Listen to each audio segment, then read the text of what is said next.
বোর্ডে যা হয়, আমাদের ক্রিকেটারদের ব্যক্তি জীবন নিয়ে যা হয়, কিন্তু আমাদের খেলার মান উন্নয়ন নিয়ে কিছুই হচ্ছে না।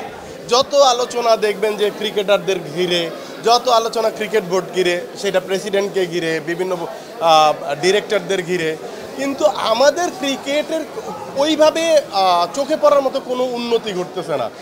আমরা খুবই আনলাকি দর্শক, বাংলাদেশের দর্শক।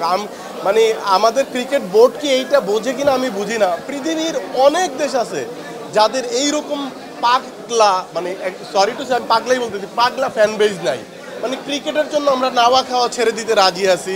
এমন বহু দুপুর বহু রাত গেছে যে আমরা খাবার না খেয়ে খেলা দেখছি। শুধু এটা আমি না, এই ইন্টারভিউ যারা দেখছে এরকম হাজার লক্ষ মানুষ আছে। আর আমাদের ক্রিকেট বোর্ড কি এটা মাথায় রাখে কিনা আমি জানি না।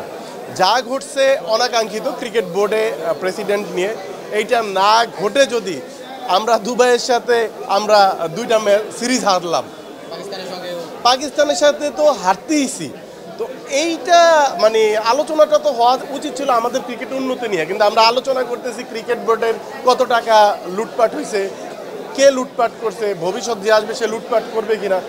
দুঃখজনক। আমরা চাই বাংলাদেশের ক্রিকেটের উন্নতি। বাংলাদেশের ক্রিকেটের প্রেসিডেন্ট, ডিরেক্টররা যদি এই সমস্ত বিষয় নিয়েই ব্যস্ত থাকে, যে টাকা ভাগাভাগি বা দোষ ত্রুটি ধরা নিয়ে, তাহলে ক্রিকেটের উন্নয়ন কখন হবে? আমরা চাই আমাদের ক্রিকেটের উন্নয়ন হোক, এবং এই জাতীয় নিউজ আমরা আর দেখতে চাই না, শুনতেও চাই না। তবে আমিনুল ইসলাম বুলবুল ভাইয়ের জন্য শুভকামনা। চমৎকার ক্রিকেটার ছিলেন এবং বোর্ডকে চমৎকারভাবে সামলাবেন সেই প্রত্যাশা। কোরবানির স্মৃতি বলতে আমার একটা ধারণা ছিল ছোটবেলা থেকে, মানে আমি যখন ছোট, একেবারেই ছোট, তখন আমার একটা ধারণা হয়েছিল যে কোরবানি ঈদ মানে বৃষ্টি হবে ওই দিন। মানে ঈদ কোরবানি শেষ, তার কিছুক্ষণ পরেই বৃষ্টি হবে। এবং এটা আমার মানে অনেক বড় হওয়া পর্যন্ত এই কনসেপ্ট আমার মাথায় সেভ ছিল। কারণ আমি দেখেছি ছোটোবেলায় কোরবানি যেদিনই হয় ওই দিনই বৃষ্টি হয়। সো আমার ধারণা ছিল কোরবানির সাথে মানে বৃষ্টির একটা সম্পর্ক আছে। এইটা একটা মানে অনেক বড় হওয়া পর্যন্ত এই ধারণাটা আমার ছিল। আর স্মৃতি বলতে কোরবানির হাটে যাওয়া ফ্যামিলি মেম্বারদের সাথে, এবং বিশেষ করে ঈদের আগে 1 দিন 2 দিন গরুটা যখন বাসায় থাকে, তাকে নিয়ে যে উৎসাহ উদ্দীপনা, এইটা এখনও ফিল করি আর কি।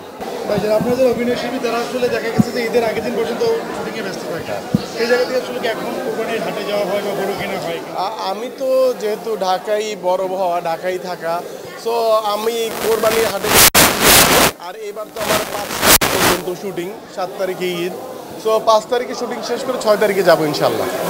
আপনি তো হচ্ছে অভিনয়ের পাশাপাশি জায়গায় চাকরি করতেন, জি, যতদূর জেনেছি হচ্ছে যে চাকরিটা ছেড়ে দিয়েছেন আপনি অভিনয়ের জন্য।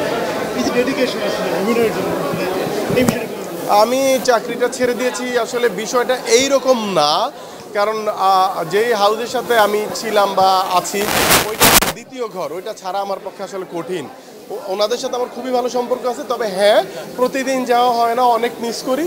আর এইটা অভিনয়ের জন্যই করেছি, দর্শকদের ভালোবাসা, দর্শকদের উৎসাহের কারণেই করেছি।